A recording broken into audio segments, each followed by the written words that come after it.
E aí, galera, tudo bem? Bom dia, boa tarde, boa noite, né? A hora que vocês estiverem assistindo a aula aí. Então, hoje a gente vai para mais uma aula nossa, né, de problemas ambientais. Vamos estar falando aqui do último problema, né? Assim, último problema de concurso, de aula, da questão da poluição atmosférica, tá? Então, vou abrir aqui. A gente já viu o efeito estufa, chuva ácida, inversão térmica. Agora a gente vai ver as questões lá da camada de ozônio, tá bom? Então, a gente já conversou sobre a questão da camada de ozônio, onde ela fica, qual a importância dela pra gente, mas é o seguinte, galera, o ozônio, ele é um gás, tá? Que a gente determina aqui de O3. Ele é formado por 3 moléculas de oxigênio, que a gente chama de oxigênio zero. Ele é formado por 3 moléculas de oxigênio zero, tá? E aí, o que acontece? Esse gás ozônio, quando ele fica aqui na nossa camada atmosférica, tá? A gente tem toda essa camada aqui. Quando ele fica aqui no que a gente chama de troposfera, que é onde a gente está, onde a gente respira, onde os aviões passam e tal, ele tem um problema, tá? Que aí ele se torna poluente. Tanto que, por exemplo, quando a gente tem inversão térmica, que os poluentes, né, ficam concentrados aqui na nossa camada, aqui no nosso plano, bem próximo realmente à superfície, de onde a gente pisa e tal, ele é um gás poluente.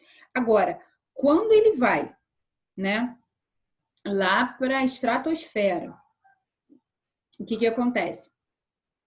Ele se torna, né, que é onde fica a camada de ozônio, ele se torna uma proteção. Ele é um gás muito leve, então ele tende a subir, a ir embora. Tá? Ele só fica aqui quando a gente tem no inverno o fenômeno da inversão térmica.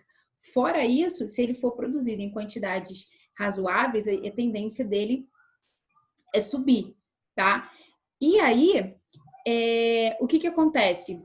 Esse gás, eu estou aumentando aqui um pouquinho o volume para não ficar muito baixo. Esse gás ozônio, ele forma como se fosse ele funciona como se fosse um protetor solar, tá? Da Terra. A gente usa um protetor solar na pele para quê? Para poder evitar a entrada excessiva de radiação ultravioleta. A gente sabe que radiação ultravioleta existe o VA, o VB, o VC. A UVA é a que mais penetra, é a pior delas, tá bom? E aí, a gente passa um protetor solar para evitar. O ozônio, né, na camada de ozônio, ele tem a mesma função. Ele evita com que essa radiação solar, né, principalmente a ultravioleta, porque a gente tem infravermelho entrando também, mas principalmente a ultravioleta, ele faz com que essa radiação ela seja filtrada, tá? E não passe tudo. Porque, assim, se passar tudo, a gente não tem uma condição de vida aqui na Terra, porque vai provocar uma radiação. A gente sabe que, como toda radiação, ela pode provocar alterações em moléculas e tal. E se for em grande quantidade, né? Uma carga de mutação, de alteração de moléculas muito grande. Então, ele faz essa filtragem. Qual é o problema que a gente tem na camada de ozônio, né? Por que isso a gente encara isso como um problema? Porque em algumas partes, principalmente nos polos, tá? Essa camada de ozônio foi ficando mais fina ao longo do tempo. Tem várias explicações, né? São as explicações pela poluição que a gente produz, que tem alguns componentes químicos que retiram esse ozônio de lá, né? E trazem e precipitam ele aqui na troposfera. Outros também falam que devido ao campo magnético da Terra, né, ele entrar nos polos, ali você absorve mais substância, então, consequentemente, se absorve coisas também de toda essa camada atmosférica e entre outras coisas. Mas, o que está acontecendo? Por que a gente tem essa destruição, né? Primeiro, tá? Quem degrada esse ozônio são os poluentes que reagem com a radiação ultravioleta. Os principais deles são os CF6, né? e os HCFCs. Esses poluentes aqui também são gases, tá? Eles são gases refrigerantes. O que é um gás refrigerante? É um gás de beber, Mary? Não, não é um gás para beber. É um gás que serve para refrigerar, para resfriar turbina, resfriar reatores. É um gás que era utilizado antigamente em motor de geladeira, em motor de ar-condicionado, e isso dentro da nossa casa. E ele é um gás que dá pressão também, né? É utilizado em desodorantes, aerosóis. Mas aí, o que acontece? Isso na nossa casa. Imagina isso sendo utilizado em larga escala em indústrias, em usinas, né? Para poder resfriar.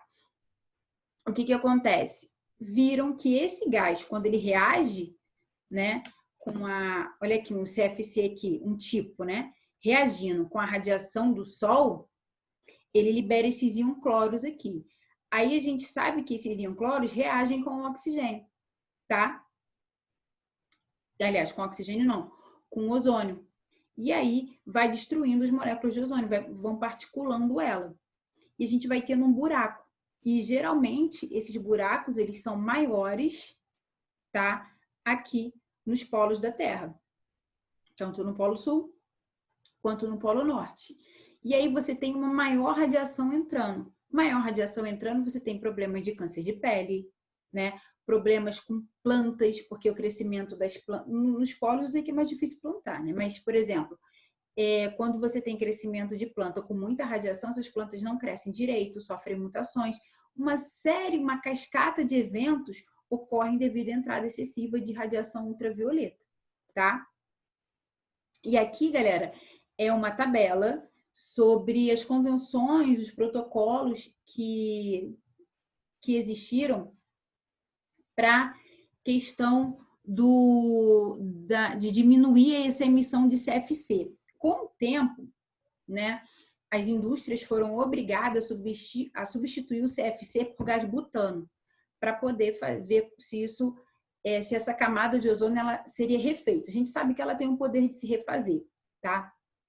Só que isso foi uma substituição. Agora, o gás que eles utilizaram para substituir, a gente também não sabe se isso provoca algum mal para a camada de ozônio, né? A gente sabe que toda a produção científica aí, ela vai ter alguma coisa por trás, né? Quem sabe a empresa que estava querendo acabar com o CFC e colocar o gás dela aí no mercado não pagou ou não financiou essas pesquisas para falar que o gás dela era melhor que o CFC, né? A gente hoje em dia tem que desconfiar, tem que pensar nessas coisas, não desconfiar, mas pensar criticamente, né?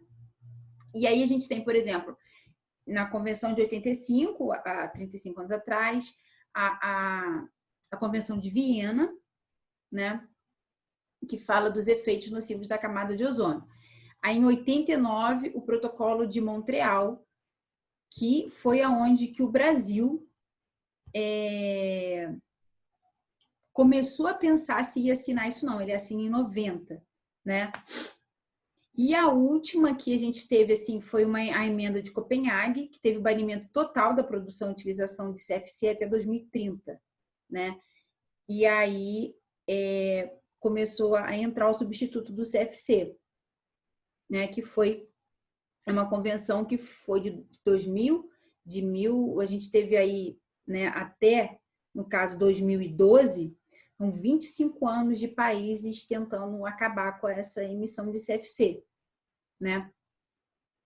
E aí, hoje em dia, né, o último que a gente tem aqui, nessa tabela aqui, foi uma tabela de 2000 foram um levantamento que fizeram de 92 a 2008, dessa quantidade de CFC que estava sendo emitida.